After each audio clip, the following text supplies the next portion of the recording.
நான் இன்றைக்கு சிக்கன் வந்து செய்ய போகிறேன். ஆனால் வந்து ஒருத்தருமே செய்யாத மாதிரி புது ஸ்டைலில் வந்து நான் இந்த சிக்கன் கறியை செய்ய போகிறேன். நீங்களும் இதை செய்து பாருங்க. இப்போ வந்து என்னென்ன தேவையான பொருட்கள்னு பார்ப்போம். 1/2 கிலோ வந்து சிக்கன் எடுத்து வச்சிருக்கிறேன்.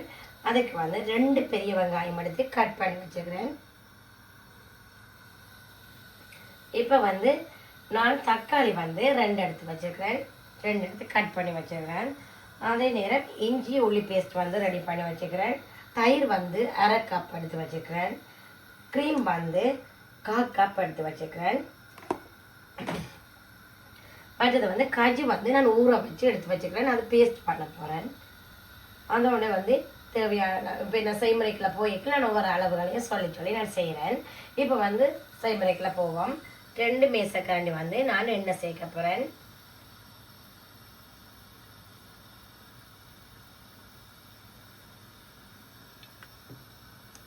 இப்போ பார்த்தீங்கன்னா சட்டி வந்து நல்லா சூடாகிட்டுது, எண்ணெய் வந்து கொதிச்சுட்டுது.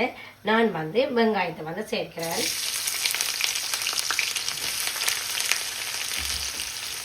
இனி வந்து வெங்காயம் வந்து நல்லா வந்து சூடாக பொரிஞ்சு வந்து நல்லா கோல்டன் கலரில் வரணும். இப்போ பார்த்தீங்கன்னா மிக்ஸ் பண்ணி விடுவோம்.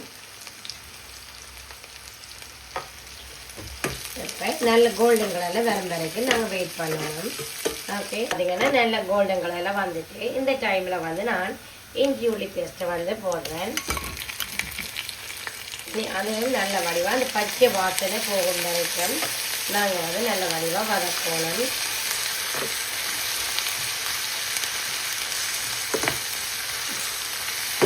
இந்த பச்சை வாசனை போகும் வரைக்கும் நாங்கள் நல்ல வடிவாக வதக்கி எடுத்த பிறகு இதோட வந்து நான் இனி தக்காளியை வந்து சேர்க்க போகிறேன். தக்காளியும் நல்ல வடிவாக வதங்கி வரணும். உங்களுக்கு விருப்பம் கூட நீங்கள் இதை பேஸ்ட் ஆக்கிட்டும் வந்து நீங்கள் சேர்க்கலாம். மற்றது வந்து ஃப்ரெண்ட்ஸ் நான் இதில் மெஷர்மெண்ட் அளவுகள் எல்லாம் சொல்லப்போகிறேன். வந்து 1 கிலோ சிக்கன் நான் மாதிரி 1/2 கிலோன்னு சொல்லிட்டுருக்கேன். 500 கிராம் சொல்லிட்டேன்.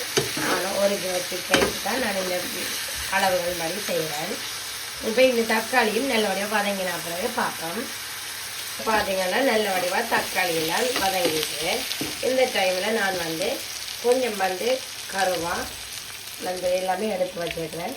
உங்களுக்கு நான் டிஸ்கிரிப்ஷனில் வந்து நான் மென்ஷன் பண்ணுறேன் என்னென்ன நான் சேர்க்கிறேன் சொல்லி. மிளகு, சீரகம், ஏலக்காய் எல்லாம் வந்து நான் சேர்க்கிறேன். நான் வந்து இது வந்து கரம் மசாலா சேர்க்காமல் தான் இதில் நான் சேர்க்கிறேன். நீங்கள் கரம் மசாலா சேர்க்கிறதா இருந்தால் இதில் நீங்கள் ஸ்கிப் பண்ணலாம். இப்போ எல்லாத்தையும் இதே வதங்கி விடுவோம். இதோட சேர்த்து நான் 2-3 பச்சை மிளகாய், கருவேப்பிலை, ரம்பலி வந்து சேர்க்கிறேன்.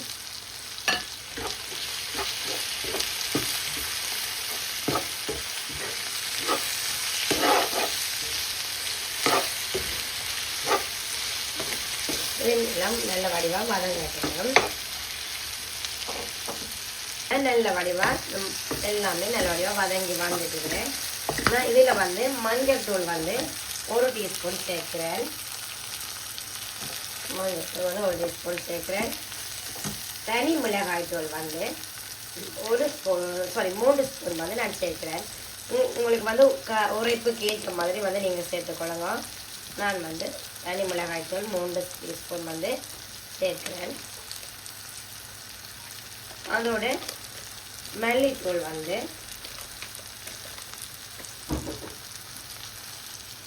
2 ஸ்பூன் வந்து சேர்க்கிறேன். மல்லித்தூள். அடுத்தது வந்து சீரகத்தூள் வந்து 2 ஸ்பூன் வந்து சேர்க்கிறேன்.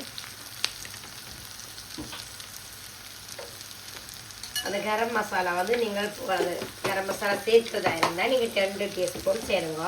நான் வந்து அந்த எல்லா ஸ்பைசஸும் சேர்த்தபடியாக நான் வந்து சேர்க்கலை.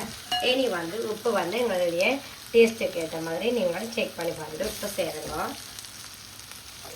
இப்போ எல்லா மசாலாக்களையும் நல்ல வடிவாக பச்சை வாசனை போகும் வரைக்கும் நாங்கள் நல்ல வடிவாக வதக்கிட்டு இப்போ பார்த்தீங்கன்னா இந்த மசாலாக்களெல்லாம் பச்சை வாசனை போகும் வரைக்கும் நல்ல வடிவாக வதங்கிட்டுது. இந்த டைமில் நாங்கள் வந்து கட்டாயம் வந்து அடுப்பை வந்து நல்ல மெல்லிய நெருப்பில் குறைச்சி விடணும். ஏன்னா தயிர் வந்து நான் இப்போ சேர்க்கிறேன். என்னென்னா அது கட்டி படம். இப்போ நாங்கள் நெருப்பு கூட பாருங்க கட்டி பண்ணுறேன். அப்போ மெல்லிய நெருப்பில் வச்சுட்டு இப்போ நாங்கள் மெல்ல வடிவாக இப்படி வந்து மிக்ஸ் பண்ணிக்கணும். இது நல்ல வடிவாக மிக்ஸ் பண்ணி விட்டுட்டு இந்த டைம்லேயே நான் வந்து அந்த கஜு வந்து பேஸ்ட் வந்து நான் ரெடி பண்ணி வச்சுருக்கேன். அது நான் கஜு வந்து நீங்கள் ஒரு 50 மினிட்ஸ்னாலும் ஊற விட்டீங்கன்னா ஓகே. ஒரு 10 கஜு 10லேருந்து நீங்கள் 12 வரைக்கும் நீங்கள் எடுக்கலாம். எடுத்து ஊற வச்சுட்டு அதை வந்து நீங்கள் பேஸ்ட் பண்ணிவிட்டு அதை வந்து நீங்கள் பேஸ்ட் பண்ணிவிட்டு இது தயிர் சேர்த்ததுக்கு பிறகு வந்து நீங்கள் வந்து இந்த பேஸ்ட்டை வந்து சேர்க்கலாம்.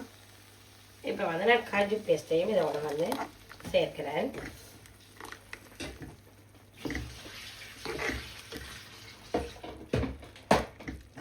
அதையும் நல்ல வடிவாக ஒரு 5 மினிட்ஸ் வந்து இப்படி மிக்ஸ் பண்ணி விடலாம்.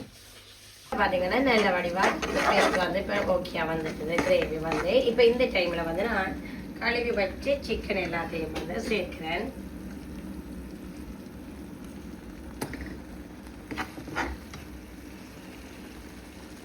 எல்லா சிக்கனையும் வந்து இப்போ நான் சேர்க்கிறேன். இனி அதை நல்ல வடிவாக நாங்கள் மெல்லவா மிக்ஸ் பண்ணி விடுவோம். இப்போ பார்த்தீங்கன்னா சிக்கன் எல்லாத்தையும் சேர்த்துட்டு நான் வந்து வடிவாக மிக்ஸ் பண்ணிட்டேன். இந்த டைமில் வந்து நாங்கள் தண்ணி சேர்க்கணும். கொஞ்சமாக தண்ணி நாங்கள் சேர்த்துட்டு இனி மூடி போட்டு ஒரு 15லேருந்து 20 நிமிஷம் வந்து மெல்லிய நெருப்பில் வந்து நாங்கள் இதை அவிய விடுவோம். அப்போ அவிஞ்ச பிறகு பார்ப்போம். ஓகே, இப்போ மூடி போட்டு மூடுவோம். ஓகே, இப்போ பார்த்தீங்கன்னா மூடி போட்டோம்னா 15 நிமிஷம். இப்போ பார்த்தீங்கன்னா நான் சரியாக 15 நிமிஷத்தால் ஓப்பன் பண்ணுறேன். மெல்லவா கரண்டி நாங்கள் போட்டோம்னா இந்த சிக்கன் எல்லாம் உடைஞ்சிடும். மெல்லவா அப்படியே மிடில் ஒரு சொட்டு இப்படி செய்துட்டு நாங்கள் இனி மெல்லிய நெருப்பில் கொஞ்சம் நேரம் குறைச்சி விடுவோம். அதை விட இந்த டைம்லேயே நாங்கள் உப்பை வந்து செக் பண்ணி பார்ப்போம். ஓகே, யா பர்ஃபெக்ட். அப்போ கொஞ்சம் எண்ணெய் பிரிஞ்சு வரும் வரைக்கும் வெயிட் பண்ணிட்டீங்கன்னா நல்ல வடிவாக இந்த பிறகு நல்ல கிரேவி நல்ல வடிவாக வந்துருக்குது. இப்போ இந்த டைமில் வந்து நான் அடுப்பை நிப்பாட்டிட்டு கொஞ்சம் வந்து கருவேப்பிலை சேர்த்த போகிறேன். மற்றது வந்து விருப்பம் மட்டும் சொன்னால் இப்போ ஜோக்கு வந்து நான் ஆட் பண்ணியிருக்கிறேன். தக்காளி வந்து ஆட் பண்ணியிருக்கிறேன். அதில் இருக்கிற புளிப்பு தன்மை காணாமல் இருக்குமா இருந்தால் நீங்கள் வந்து ஒரு பாதி ஒரு தேசிக்காய் வந்து நீங்கள் சேர்க்கலாம். மற்றும்படி இப்போ எனக்கு பர்ஃபெக்டாக இருக்குது. நான் வந்து இதை நிப்பாட்டிட்டு இப்போ போலில் வந்து சேஞ்ச் பண்ண போகிறேன். சேஞ்ச் பண்ணி நான் அப்புறம் பார்க்கலாம். இப்போ பார்த்தீங்கன்னா நான் வந்து கத்திரிக்காய் பால் கறி வந்து செய்திருக்கிறேன். அதுவும் வந்து நான் கொஞ்சம் எண்ணெயில் கொஞ்சம் பொரிச்ச மாய்த்தேன். அது கொஞ்சம் டிஃப்ரெண்டான டைப்பில் தான் செய்தேன். அதுவும் வந்து உங்களுக்கு வேணுமான்னு சொன்னால் கமெண்ட் பண்ணுவோம். அதே மாதிரி இந்தியன் சிக்கன் கறி வந்து இதே டைப்பில் தான் செய்திருக்கிறேன். நீங்கள் பார்த்தீங்கன்னா தெரியும். நீங்கள் உண்மையாகவே ட்ரை பண்ணி பாருங்க. நான் வீடியோக்காக வேண்டி சொல்லல. வெரி வெரி நைஸ், நல்ல டேஸ்ட்டாக இருக்கும். அதே மாதிரி கோவா வந்து சம்பல் செய்திருக்கிறேன். இதுதான் இன்றைக்கி நான் லஞ்ச் வந்து செய்திருக்கிறேன். என்ற வீடியோ பார்த்துட்டு இருக்கிற எல்லாருக்குமே தேங்க்யூ ஸோ மச். தேங்க்யூ. அதே மாதிரி நிறைய பேர் வந்து ரீசெண்டாக எனக்கு சப்ஸ்கிரைப் பண்ணியிருக்கிறீங்க. சப்ஸ்கிரைப் பண்ணி நாட்கள் எல்லாருக்குமே தேங்க்யூ ஸோ மச். அதே மாதிரி நீங்கள் வந்து வேறு வீடியோக்கள் வேணுமென்னு சொன்னாலும் எனக்கு வந்து கமெண்ட் பண்ணுங்க. கண்டிப்பாக வந்து நான் வந்து அதையும் வந்து நான் செய்வேன் கட்டாயம். அதே மாதிரி என்னுடைய வீடியோ பார்த்துட்டு ப்ளீஸ் சப்ஸ்கிரைப் பண்ணுங்க, லைக் பண்ணுங்க.